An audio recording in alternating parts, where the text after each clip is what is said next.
Thank you guys for coming out. We're going to try to buzz through this because we only have 25 minutes.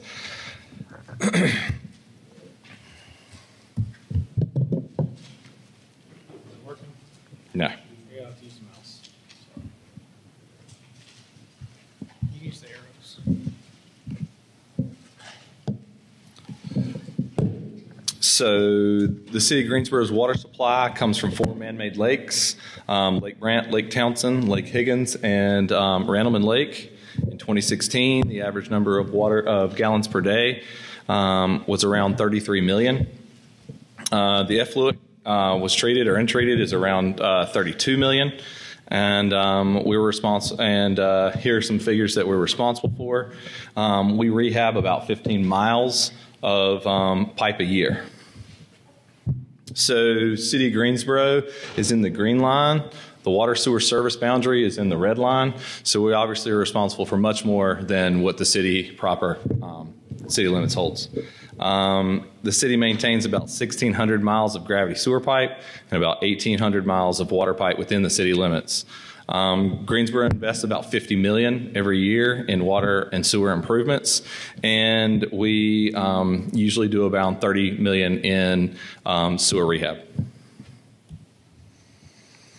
So here's a heat map of the age of water lines in the city limits.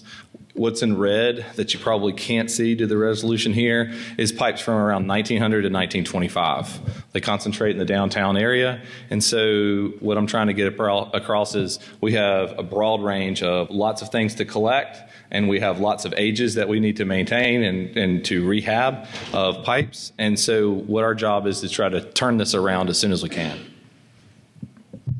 So what kind of utility would any one of you want? Would they want a utility where they dig up your whole front yard? Or would you want a utility that is incredibly accurate, that doesn't dig up your whole front yard and does more like what's the image on the left? So they dig up a very fine amount of soil, they can put it back, and they replace it real efficiently.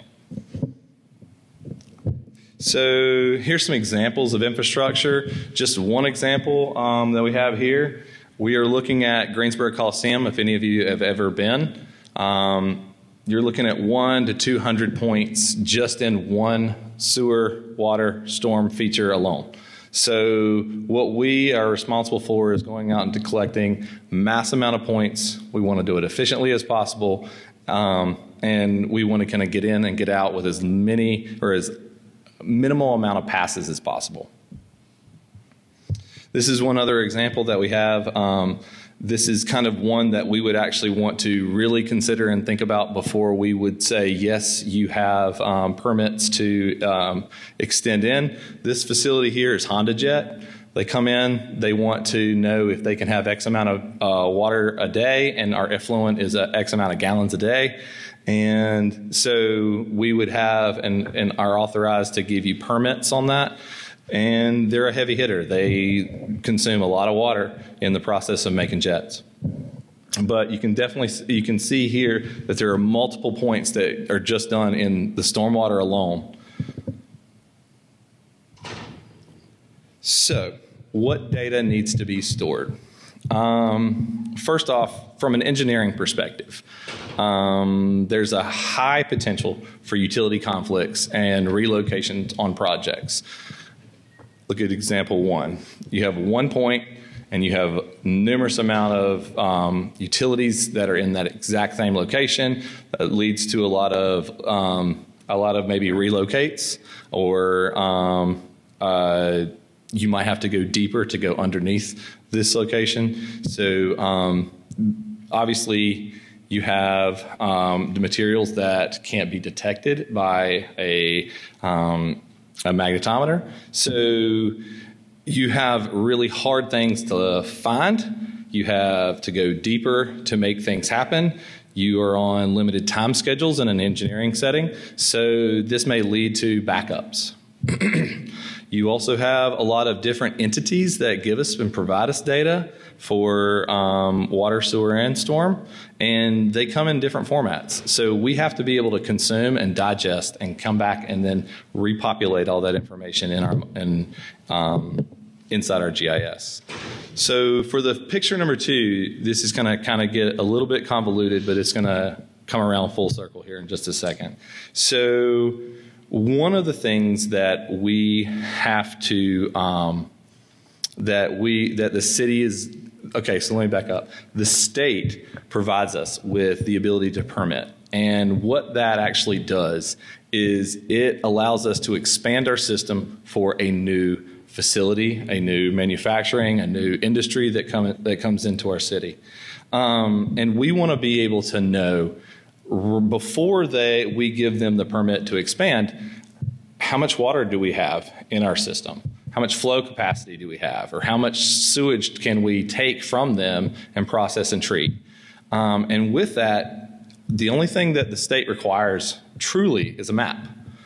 Well, obviously a map just doesn't tell you enough information. So then there in turn, we want to model this. So we will back up to maybe the nearest lift station or back up to the nearest pump station. And we want to do is we would model that to the end network and see if we could handle that flow or that capacity for sewage. The biggest critical thing that kind of everything is based on that model is kind of what you see at the very top, and it's the elevation. Everything that we model requires that rim elevation, and then all the figures that you see below are calculated based off that one rim elevation. So what I'm trying to get at is we need a Z value and an accurate one. Obviously, for our model, we want to be able to say accurately, yes, Honda Jet, or yes, some other facility, you can come into our and get a permit from us. So we're not only mapping water, we're not mapping sewer, we're mapping water, sewer, and storm. So we have to be able to concentrate in 3 different specific areas and maintain them tightly without overlap or without confusion. So this is a copy of a map output of our model. What we're doing is we are throwing all of the scenarios in plus what's actually in situ in the ground, and we're throwing that into a model, and we're saying, hey, where do we need to upgrade? Where might we need to upsize or right size our pipes to best fit this situation or maybe allow for future expansion? So I know it's really hard to see. I hate that. But the pink, the hot pink, is saying that we need to upgrade our pipes from 8 to 12 inches. That's a pretty sizable upgrade and for handle flow. This is a 2014 model, and this model required us to upgrade those pipes. And what actually happened in real life is we upgraded the pipes, and Lafayette Landing is now in existence. You could look it up on their website. So the other side of this equation is how do we map accurately, but we also want to prevent sewage overflows. So we can't just prevent sewage overflows by modeling. So what we want to do is we want to prevent things like this from happening with storm events. So we want to be able to have capacity for, say, a lift station just decided to quit on us. We want to be able to maintain that and hold that in our system so that we can prevent sewage overflows because they're incredibly costly. It's a violation of the EPA law, and so we want to stay in compliance. So when I came to the city 5 years ago, we already had a data collection process. That data collection process was Trimble Business Center, which I know a lot of you are probably familiar with. We were using RTK units, so we were using the R6. We were collecting X, Y, and Z. We were doing job creation on the fly. We had a check-in, check-out process that was really slow, but we were eventually getting it to SDE, and it was slow, inefficient, and I kind of call it clunky. It just really was. There was a multi-step process to get data in. So then comes the R1. And the R1 allowed us to edit in real time using services, which that's exactly what we want to be. But it was X and Y only. So that did not give us a Z value, especially an accurate one. So the R1 was also it's a sub-meter receiver, so we could get pretty accurate X and Y. We implemented it in our clean-out data collection because we didn't have to have an accurate Z for that clean-out. And obviously, the last one is we didn't have a good elevation. I kind of think I hit on that. But one thing I want to hit on is that getting elevation based off of a geoid is definitely a different transition, or a different, it's definitely incredibly different when you're measuring off of MSL. Does everybody know what MSL stands for? Mean sea level? So you're using a different model of the Earth to gain your altitude or your Z value. So what did we want to do? We wanted to have our ability to have our cake and eat it too, have feature services and have accurate Z elevation.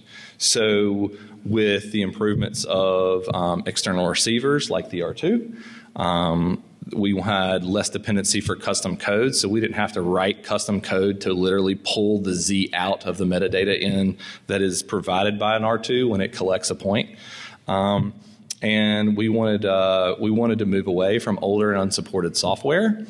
And we all know that ARC Pro is coming. I'm actually using it now, but it's a huge driver for us because of how we edit. I don't know if anybody of you know, but ARC Pro has a completely different editing environment than ArcGIS does, especially for utility. They have their own network called Utility Network, and they're just kind of working out a lot of the ways that they're actually involved in the editing process. So we wanted to have our cake and eat it too. And with that cake and eat it too, I want to hand it over to Peter to explain how we got this to happen. All right, so that's me. I'm Peter Thompson. I handle utility solutions here in the Carolinas, both North and South Carolina. What we want to do is we're going to back up a little bit and look at GNSS field data collection. If you guys learn nothing from today, let's not use the term GPS anymore. Let's use GNSS. So GNSS is a combination of regional satellite systems, GPS in the U.S., GLONASS in Russia, Galileo in Europe, Beidou in China. So the trend for GNSS receivers these days is we're going BYOD, bring your own device. So everything's getting more accurate, cheaper, and you're actually able to use your cell phone now paired with a GNSS receiver to get the accuracies that you traditionally got either in a handheld device. Many of you are probably familiar with a Geo. So you're all here because you are interested in Collector. I think most of you, who's using Collector currently? So a good number of you. So you guys are pretty familiar with what Collector does. Supports high accuracy GNSS. Now, with the newest release of Collector, we actually can set everything up from our GNSS receivers and Collector if you're using Trimble devices. So you don't have to use a second software running behind Collector. Low cost deployment. Works in a fully hosted environment, ArcGIS Online, or server and portal, or you can use a hybrid of the two of them. And the best part is it's scalable. You can start out really small, building all the way up to what Zach and Greensboro has. So need for elevation. Zach hit on most of this, but the biggest thing we need that nice elevation for is modeling. So you need that MSL value, which we're going to hit on to get modeling. Also, if you want to use a 3D analyst tool, you got to have a good Z value. So we're going to kind of look at the difference between MSL and HAE, or height above ellipsoid. A GNSS receiver works on WGS84. So the raw data that comes in is going to be height above ellipsoid. Now, the Earth is not a perfect ellipse, as you can see in this picture here. So that value that's coming through is not going to be accurate locally. So what we're going to need is we're going to need a geoid, which is a better representation of the actual Earth, locally calculated to match sea level at any given point. So I love this this moving image here that really shows that the Earth is not round. I showed my wife this little video, and it literally blew her mind. She couldn't believe it. But just to show you that a geoid is a much better representation than the Earth's surface than an ellipsoid. All right, so you're all here because we want Collector to get MSL values, correct? We want that elevation. This has been an ongoing issue with Collector. It's coming. We've been told it's coming, but you can see this is a GeoNet post from 2014. You guys can read that it's been an issue for a while. We want that MSL, or that ortho height, in Collector. Nice part is Esri is listening. There was a major release recently of Collector, released in Q4 of 2018. If you see this, I think this works. This little portion here was on the original release notes for the beta. Fortunately, with that first release, that MSL is not supported. So in the meantime, there is a way to get it. It's a 9-step process. It's really cumbersome. You have to have HAE values in your data. We're getting that from a GNSS metadata from our actual receiver. There's multiple datum transformations that have to go on, both horizontal and vertical datum transformations.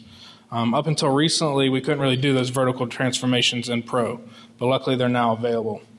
I have here the output as a Z-enabled feature class.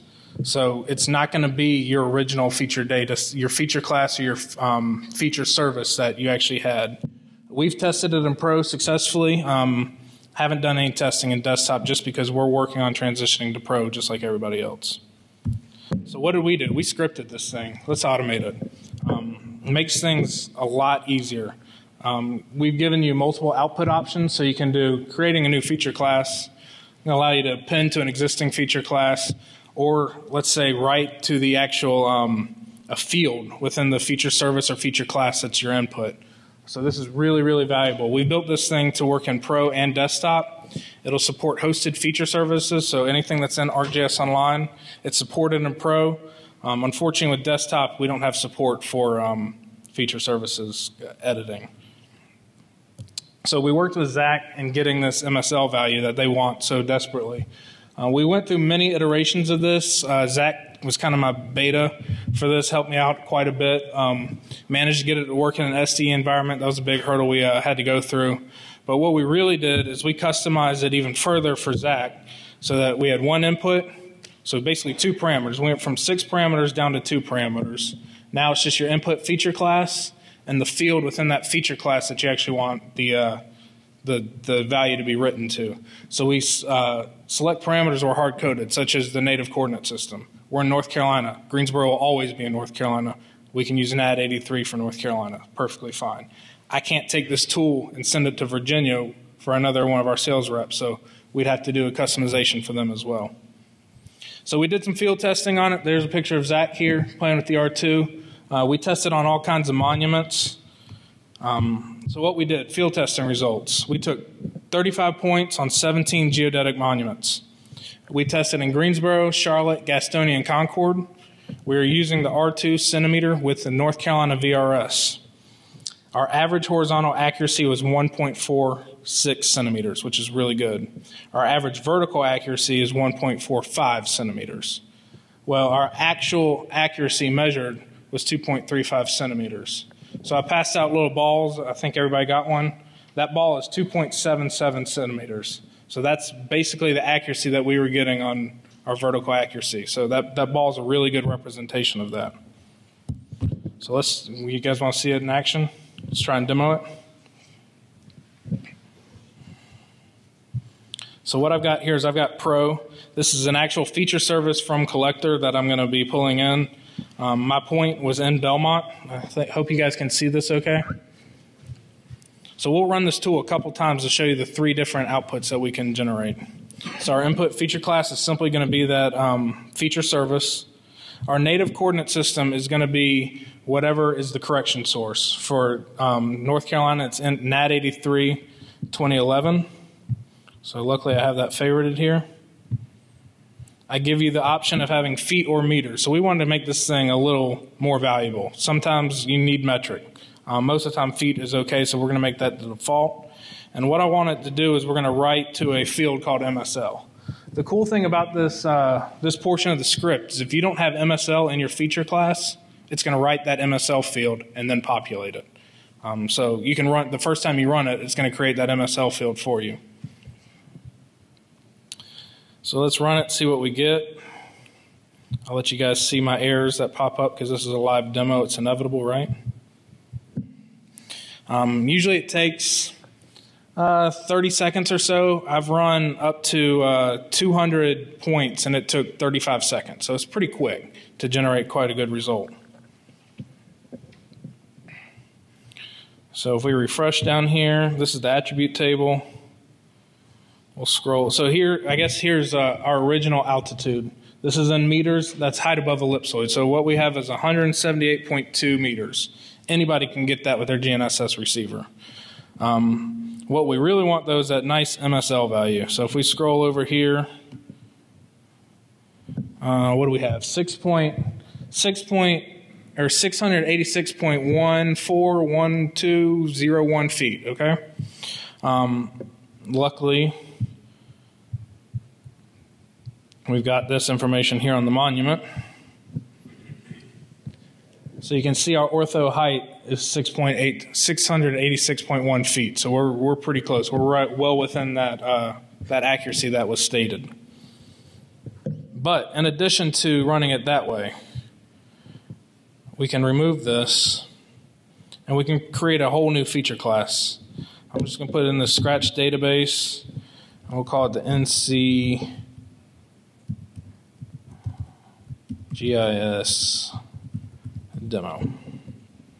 And this is the scary part because you never know what's going to happen. But what it's going to actually generate is a Z-enabled feature class with that MSL populated for the Z.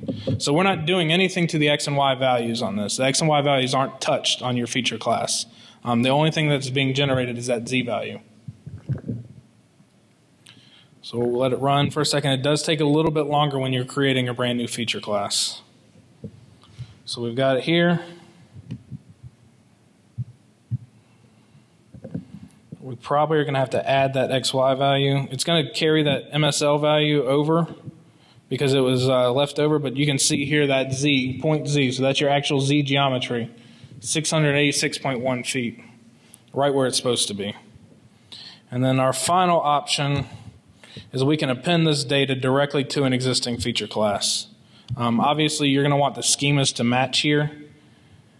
And I'm going to just put it into that NC demo feature class. So we should go from 3 to 6 features. I think that error is a feature class. So let's ignore that error and see what happens. It doesn't want us to do it. We'll go the long way. That makes no sense to me. Why it won't let me pull it over, but I can pull it over from the Explorer. So what we're going to end up with is instead of 3 features here, we're going to go to 6 features. While this runs, there is one limitation to this tool, is you cannot run it on a single feature. It's got to be run on at least 2 features. So we recommend if you need to run it on on just one feature, collect the second one at the same time. You can later delete it. So as you see here, we now have 6 features. It's just appended, so it's just a copy of what we had before. And again, that Z value is going to carry over. So we've got good, accurate Z values. All right, I think that's all we've got. Anybody have any questions for Zach or myself? And did everybody get a bouncy ball? Please take them, because I don't want to take them home to my children. I got 250 of them, so take a couple of them. Questions? This is it's not directly related to the calculation that you're doing. Sure. But when you're taking the points in Collector, do you get any value out of taking like 40 or 60 and then using the averaging there, or is it better to take 1 or 2? So yes, I would always recommend averaging. I don't know that 40 is necessary. I use 5 to 10, but I just threw a number out. Yeah, but absolutely averaging. As far as the testing goes with this data set, I did some averaging, some no averaging, and the difference was fairly negligible.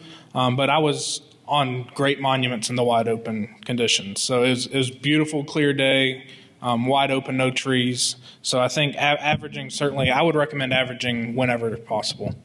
It's just a tiny bit slower. It's 10 seconds versus 1. So if 10 seconds is going to break you, then I guess don't average. But I think we can all use about 10 seconds. Sure. Is there anything in the process while you're storing the point that would tell you the accuracy that you're getting at that point? As far as yes, so GNSS metadata is extremely important. We recommend using GNSS metadata for all of Collector. And this is going to populate automatically. You see, these points were actually average. So we've got, this is in meters, but this is my average horizontal accuracy, average vertical accuracy, and it's about half a centimeter or so. Yes? 2 questions for you. One, the tool that you produce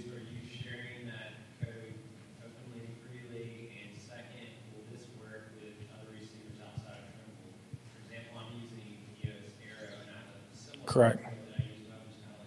Sure. So we're not going to share the actual script, but we are going to share the tool, especially for those people that have the R2s. I have not done any testing with the Arrow. This was designed, if Arrow will populate that altitude field, the GNSS metadata, theoretically it should work, but I've never tested it. Yes? One vertical, one horizontal. It's an algorithm inside of the receiver and the software, so it's a Trimble algorithm based on HDOP and PDOP and VDOP. And we've got those DOPs as well. I might have hidden those fields, but there's actual HDOP, PDOP, VDOP, and it's an algorithm that Trimble's developed. And all you have to do is have it to your database, and it'll write to it. Yep. Automatically, on the fly, no questions.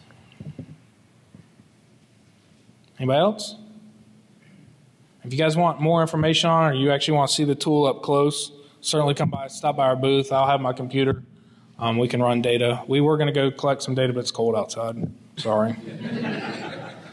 Thanks for coming out when it's raining. Yeah. All right. Thank you so much.